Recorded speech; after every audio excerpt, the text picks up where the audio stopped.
अभी 5 राज्यों में चुनाव है। बस एक आखिरी सवाल, मध्य प्रदेश, छत्तीसगढ़, राजस्थान में जो 5 राज्यों में चुनाव है, आपको लगता है महिला आरक्षण बिल का मतलब इसका कुछ इम्पैक्ट होगा, नहीं होगा, चुनावी नहीं, आप ये कहेंगे? मैंने अपने भाषण में सदन में जानबूझकर मैं 5-10 मिनट ही बोली, क्योंकि इतनी महिलाएं लालायित थी बोलने के लिए।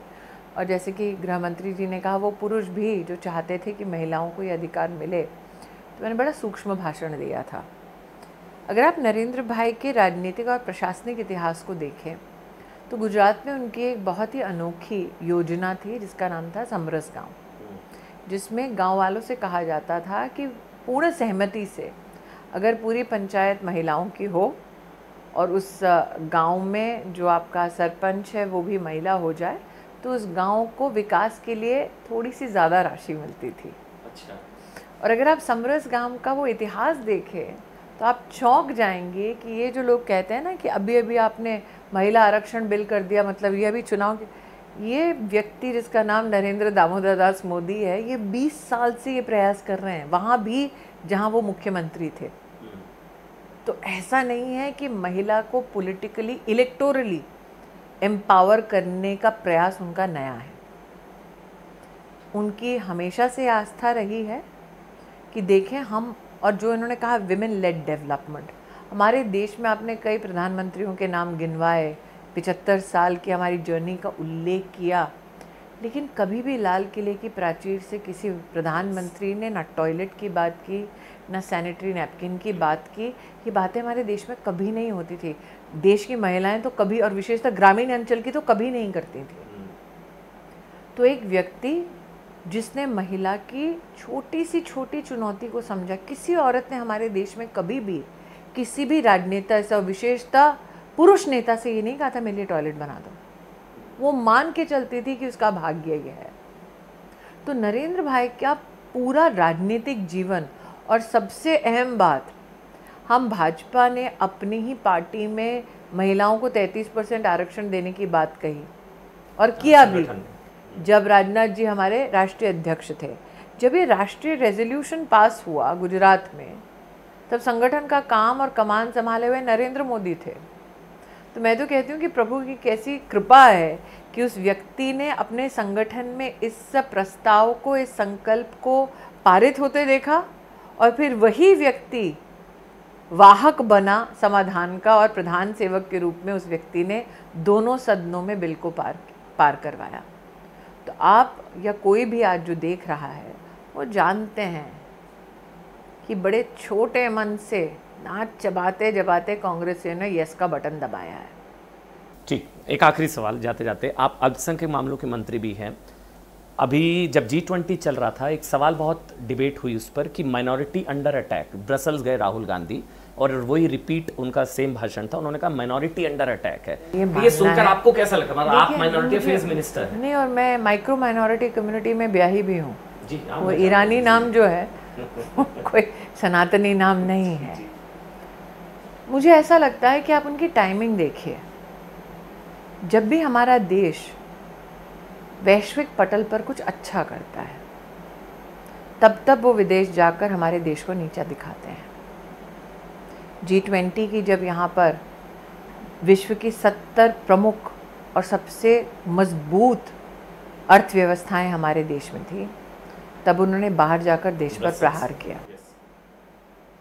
हमने महिला आरक्षण की चर्चा प्रखर रूप से देखी हमारे देश में, उन्होंने उस पर भी आघात किया।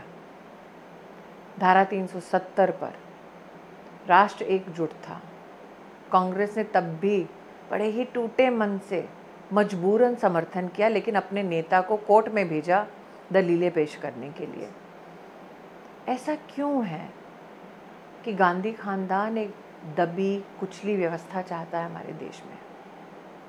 ये प्रश्न पॉलिटिक्स से बड़ा प्रश्न है, और मैं इसको इसलिए करती हूँ क्योंकि देखिए, आप अगर उस खानदान से हैं, और मैं तो सामान्य परिवार से थी, आप अगर उस खानदान से हैं और 50 साल एक लोकसभा क्षेत्र पर आपका राज है, देश में तो है ही, आपके मित्र प्रदेश में राज कर रहे हैं, आपका अपना राज है, आप खुद सांसद हैं एक इलाके में, क्या ये संभव है कि 3 लाख लोगों के पास उस क्षेत्र में टॉयलेट नहीं है? इसका मतलब आप जानबूझकर लोगों को सुविधाओं से दूर रखते हैं, विकास से दूर रखते हैं, ताकि वो ज़िंदगी भर आपके सामने हाथ फैलाते रहें।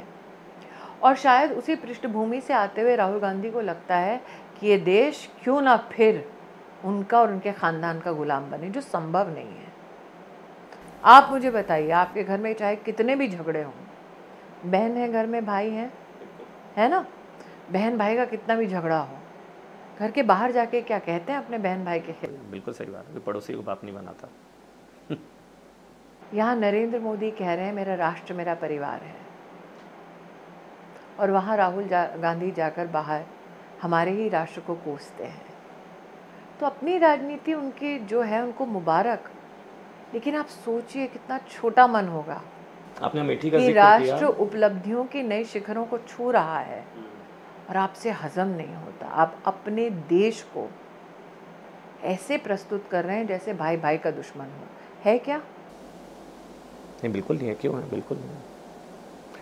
बस एक आपने अमेठी का जिक्र किया। राहुल गांधी, कांग्रेस ने कहा कि अभी जैसे वो कूली वाला बोझ उठा रहे हैं, अभी आपने वो तस्वीरें देखी होंगी, वो वैसे ही बोझ, वो अमेठी का बोझ उठाने के लिए तैयार हैं अब राहुल गांधी अमेठी से। देखिए, दो चीज़ें, वो किसका बोझ उठा रहे थे, कौन उनका बोझ उठा रहा है, इस पे मैं विश्लेषण नहीं करूँगी।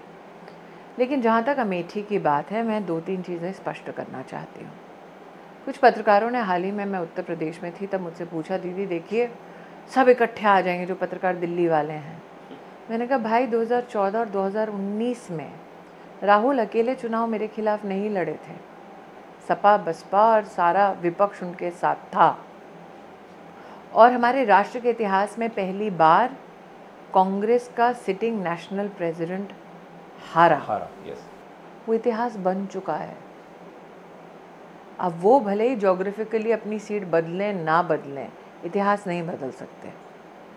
और एक चीज़ और कह दूँ, एक वक्त था जब मैं अमेठी गई तो कहा गया कौन स्मृति ईरानी। अब प्रभु की कृपा से एक वक्त ऐसा आया है कि वो स्पष्ट बोल नहीं पा रहे खुद, या हम लड़ेंगे। मेरी पार्टी में कौन लड़ेगा ये तो पार्टी की पार्लियामेंट्री बोर्ड तय करती है, लेकिन आप कांग्रेस की हालत देखिए कि वो धड़ल्ले से बोल नहीं सकते खुद कि मैं लड़ूंगा। अगर लड़ना चाहते हैं तो उनका स्वागत है। मैं 2019 में एक कार्यकर्ता थी, 2022 में हम 22,000 कार्यकर्ता हुए। 5 विधानसभा में से कांग्रेस की 4 विधानसभाओं में हमने ज़मानतें जब्त कराई। हम 2024 का चुनाव अमेठी में 60,000 कार्यकर्ता मिलकर लड़ेंगे। ये 28 दल जो मिल गए हैं साथ में, इसको लेकर कोई ऐसा नहीं है कि वही सारे एक साथ? अमेठी में नहीं, इंडी गठबंधन, ये जो सारी पार्टियां एक साथ 24 के लिहाज से। देखिए, आप गठबंधन के अगर संस्कारों को देखें तो कौन किसके साथ है। मैं आपसे राजनीतिक बात नहीं, बहुत ही स्वाभाविक बातें करना चाहती हूँ। ममता बंदोपाध्याय का नबान्नो करके जो कलकत्ता में कार्यालय है, उसके बाहर एक दृश्य आप अगर गूगल करेंगे आपको मिलेगा। बाल से घसीटते हुए उनको सड़क पर फेंका गया, उन पर लाठियाँ बरसाई गई उस लेफ्ट के बाद माध्यम से जो आज उस लाइन्स में उनका हिस्सा है। आपको लगता है कि एक स्त्री अपना अपमान भूल जाएगी और अचानक सब मित्र हो जाएंगे? ममता जी का तो स्वयं कथन है, अगर राहुल को डिक्लेयर कर दिया तो ख़त्म। तो ना उनके पास नियत है, क्योंकि ये तो स्पष्ट अब दिख गया स्पेशल सेशन में भी, ना उनके पास नीति है, नेता तो बिल्कुल नहीं है। अगर दम है कांग्रेस पार्टी में, राहुल तो नेता ही, मैंने कहा ना, दम है अगर कांग्रेस पार्टी में, तो अलायंस की बैठक बुलाकर घोषित कर दें कि राहुल गांधी तुम्हारा प्रधानमंत्री का कैंडिडेट है। और आप लोग तो चाहेंगे? मैं दोबारा कहती हूँ, हम तो तैयार हैं, हमें पता है हमारा कैंडिडेट कौन है, हमें कोई भ्रम नहीं। हम अपना कैंडिडेट जानते हैं, हम अपने कैंडिडेट की काबिलियत जानते हैं और जनता का हमारे कैंडिडेट के प्रति सम्मान जानते हैं। अगर दम है कांग्रेस पार्टी में तो सिर्फ और तुरंत बुलाएं, कल के कल बुलाएं। बार बार भाषण देने की कोई ज़रूरत नहीं होगी, विदेशों में घूमने की कोई ज़रूरत नहीं होगी। आएँ, घोषित कर दें कि हमारे अलायंस के मुखिया हैं राहुल गांधी, हम इन्हीं के नेतृत्व में लड़ेंगे, फिर देखते हैं किसमें कितना दम है। गठबंधन होने से पहले टूट जाएगा। बहुत बहुत शुक्रिया आपका स्मृति ईरानी जी, आपने समय निकाला। इसीलिए आप बॉयकॉट हो रहे हैं भाई हाँ, साहब। मैं पूछ नहीं सकता सवाल। बहुत बहुत शुक्रिया। आप पूछ नहीं सकते। बहुत बहुत शुक्रिया, बहुत बहुत शुक्रिया।